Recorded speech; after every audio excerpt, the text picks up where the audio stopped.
Hello, Let's Get Growing community. In our first video, we showed you our growing space here at Guten Gardening, but today I'm going to give you a little tour of a secondary growing space that we have in our community garden spot. And this video is going to serve a couple of purposes. One, I want to show you some of the possibilities of spaces that are out there, especially for those of you who might have limited growing space.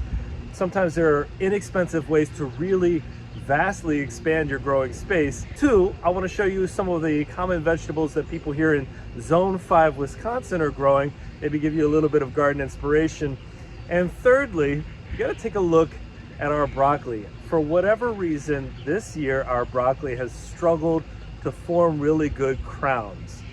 And I want to know, and you can certainly chat about this in the chat as you're watching this video, but what has your experience been this year with broccoli? We've really struggled more this year than we have in the past with getting good, solid, large crowns. Anyway, I hope you enjoy this garden tour video. Take a look at our community garden space. I'm out here to do a little bit of work at our community garden space, and I realized something today. In the middle of all this weeding that I'm doing, I've got my weed eater out here to cut the edges. I've got so much in the way of squash. My corn is looking magnificent. The tassels are coming in now. This corn is about 7 feet tall, most of it. It's gearing up to be what I hope is the best corn crop we've ever had. I really haven't spent much time out here these days because I'm doing so much at home.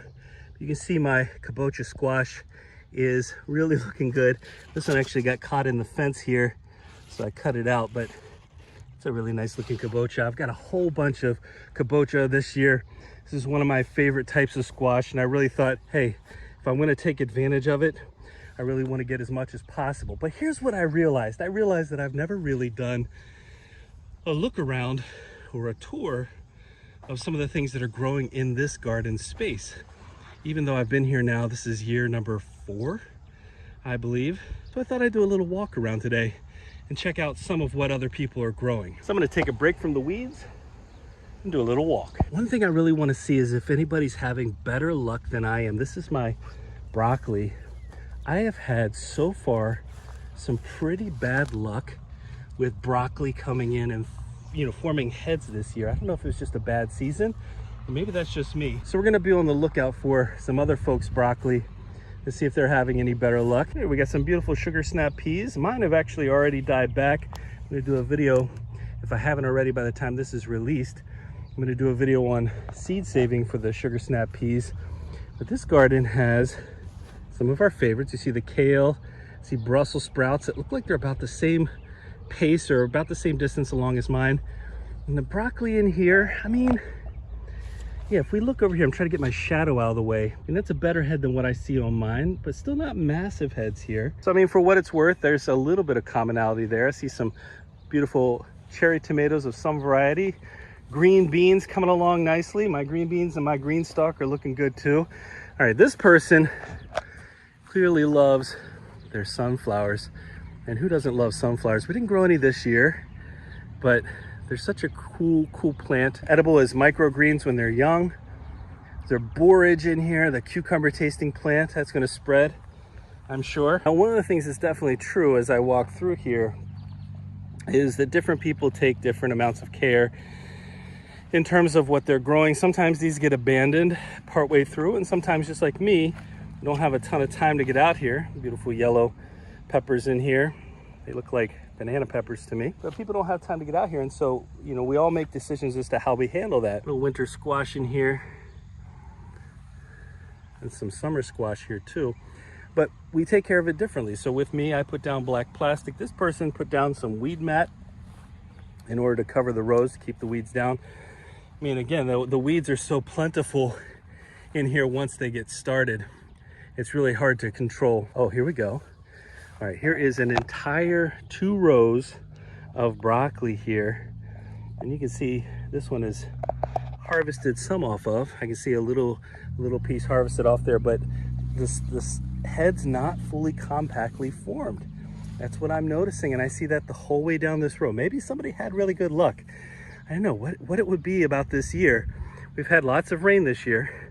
I do like what I see over in the distance. There's some onions, some kale, And then our row of peas into some beets here. Beets look like they're still pretty small in this garden. A whole bunch of carrots. I don't grow a lot of carrots in general these days, but it's something I do enjoy. Oh yeah, you can see these are red onions down in there. It always amazes me how much of a jungle these tomato plants can become. In just a short period of time, they can just become an entire jungle here. Some kale that's been harvested. You can see the harvesting of the leaves off the bottom. It just keeps growing up. It's a really great plant in this area. I do not know what this is. I'm gonna get in kind of close. If anybody knows what this is, you let me know in the comments. I have no idea what this plant is. It's clearly, or it looks to me to be clearly going to seed. There are little pods along the edge here. I don't know what that is. Yeah, so if you know in the comments, let me know. All right, some cauliflower here. Cauliflower seems to be struggling in here a little bit. The celery is not though in this plot. This plot has lots of celery, the dill, which is going to seed, squash, tomato. You can see some commonalities here in what people are growing. This looks like bok choy. So we got bok choy, Swiss chard. Look at the beautiful stems on that Swiss chard. Some fantastic looking cabbage. Oh wow, doesn't that look good? Those are going to be fantastic. But you see the common vegetables here. For those of you that aren't familiar with gardening in Zone 5 or gardening in Wisconsin, I mean, a lot of garden staples for sure. These are bell peppers. I'm imagining they're California Wonder, although I don't know for sure. The cabbage in here looking great. Again, the green cabbage, much bigger than the purple cabbage. We're growing a little bit of both at home, but definitely the cabbage looking fantastic, about ready to harvest. Yeah, you're gonna see a lot of common vegetables here. You got big 5, big 6, 7 vegetables that people are growing just because they perform so well. Also, I mean, they're obviously very tasty. Here, I'm gonna show you something really quickly before I move to anybody else's plot. So for a full-size plot like we have, it's $70 for the year. But you can get a free plot on the exterior of the garden if you want to grow pollinator attracting flowers. I think that's a really good idea too. So we have people who come along, plant the exterior, they don't pay anything for it, but they grow things like these zinnias here in order to bring in more pollinating insects. That's absolutely wonderful. Great decision by the people that run this place. All right, we got some zucchini in here. Love a little summer squash, a little zucchini. It looks like one of the plants here is maybe getting hit by the borer. I'm getting hit by the mosquitoes. I thought I waited long enough the day to go by. Whoa, look at these beauty tomatillos. Wow, don't they look good? And I hear some bees down in here. I hear a jet over top. Wow, those look great. Oh look, so this person ringed their plot with tomato plants.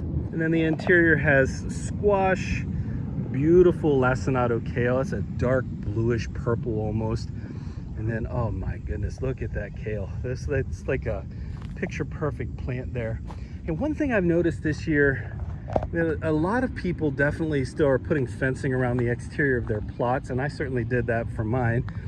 But there are also quite a few people who are deciding not to put fencing around, and it doesn't look like their plants are overly disturbed, which is interesting because we definitely have tons of rabbits out here for sure. I also noticed with these onions, like this one's going to seed right here. I wonder how many people bring out their onions started from seed. How many people bring out their onions started from sets or starts? You know, that's an interesting question to me. This person's got the row covers down. I can imagine how nice everything looks underneath here, but look at these onions. Oh, wow.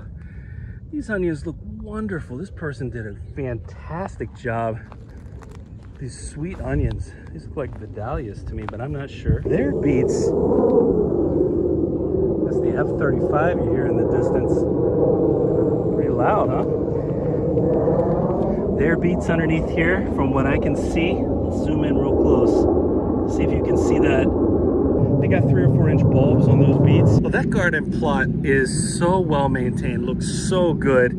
Similarly, I mean, look at the kale. Again, kale, beans, squash, our brassicas all along here. But here, got some corn that's about 3 feet tall. I'm guessing that was planted pretty late. And when you compare that to the corn next door, which is 7-8 feet tall. This corn, whatever it is, hasn't even started to tassel yet, and it is a massive amount of corn in there. That's all right. This is all part of one person's plot. I think one of the things that's really cool too, onions, beets, peppers, celery, kale, summer squash in here, winter squash. You can see just how much food you can grow in this area. Again, we get about 1,000 square feet for this. Looks like there's probably something here that's maybe already been harvested. We got collard greens here, tomatoes that are just loaded down. And then, you know, to see all the variety of corn, some of it tasseling already, some of it with ears on it coming in already, and then some of it not.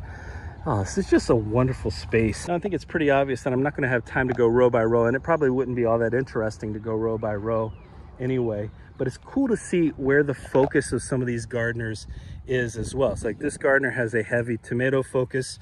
Maybe there's somebody who likes to can a lot.